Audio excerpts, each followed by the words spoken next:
Hey guys, this is Steve Horseman again with Good Guys to Great Men. Thanks for watching again today. I want to tell you a short story to help you understand what it means when we talk about being the man you're meant to be or being the man that you want to be.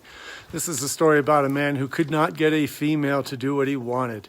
This is a story about a man and a horse. I used to run a bed and breakfast and horse hotel many years ago, and I used to put on training clinics for people to come vacation and with their horses, and they'd work with a professional trainer. Although I'm not a professional trainer, I spent a lot of time with one. In this story, a man showed up for the third clinic with his horse, and in this clinic, he still was working on the same problem. He could not get this horse to lope.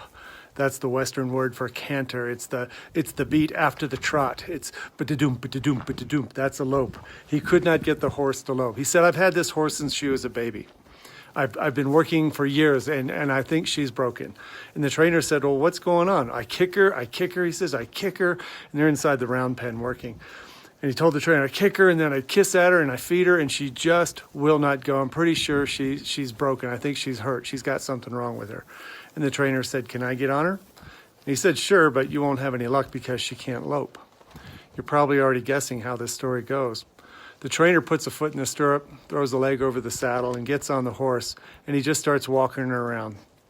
Then he asked her to trot. She could do both of those things. She walked, and then she trotted. And then in another minute, he asked her to lope, and she went right into a lope.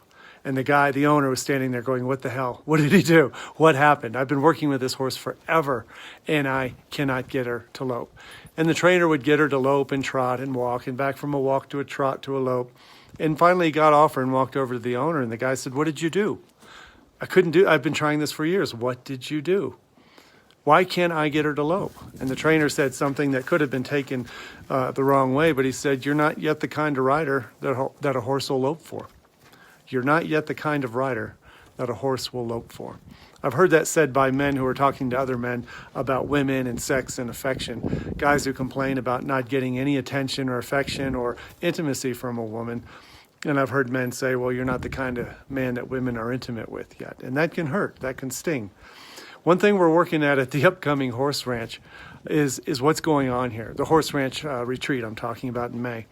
What was going on in the round pen with this guy? The trainer told him there are three things going on here. One is that you believe in your heart that this horse is broken. You've already given it the reputation that it can't lope, that it's hurt, and that it's broken. And the horse knows it. Think about that. The horse believes that you think it's broken. It knows that you think there's something wrong with it. It could feel it in every fiber of your being. The second thing the horse knows is that you're intimidated by her. You're afraid of her.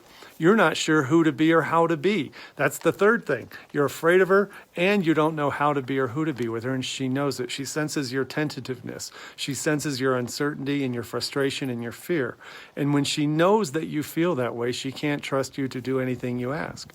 The difference between the man who owned the horse and the trainer was that the trainer knew that the horse could lope. The trainer knew that she would lope. The trainer knew how to ask a horse to lope and how to be in his body and how to be in the way he sat in the saddle, how to be in his voice in order to ask a horse in a way that a horse understands, to lope. If you're making the parallels here between horses and women, of course, that's what I'm trying to do here. Horses are prey animals, and women, if you look at them that way sometimes too, it helps that they don't speak the same language.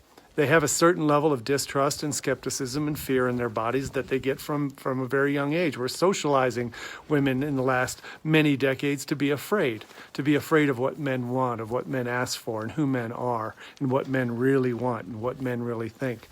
So with that amount of skepticism and doubt going on, you're in for a battle if you don't know what you're doing. If you think she's broken, if you think she's screwed up, if you think she's crazy. If you're intimidated by her, if you're threatened by her or afraid of her, she knows it. If you don't know who to be or how to be, you're going to be always frustrated because you're going to be trying things that don't work. You're going to try things that she doesn't even understand or that she will resist even more. So at the Horse Ranch Retreat coming up in Loveland, Colorado in May, that's one of the many things we're talking about. We're talking about how to be with a horse in a way that is confident. You know what it can do. And you know who you want to be, and you know that you're not afraid. So you can feel that, feel what that kind of confidence feels like.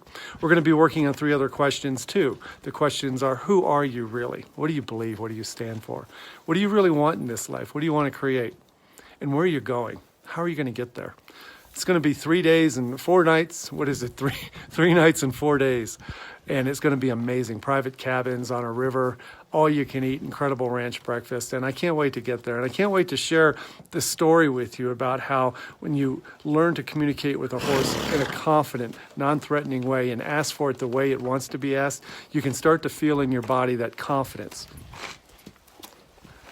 That confidence that you know who you are and you know how to ask for things that doesn't scare her off. Hope that makes sense. Take care. We'll talk to you later. Bye-bye.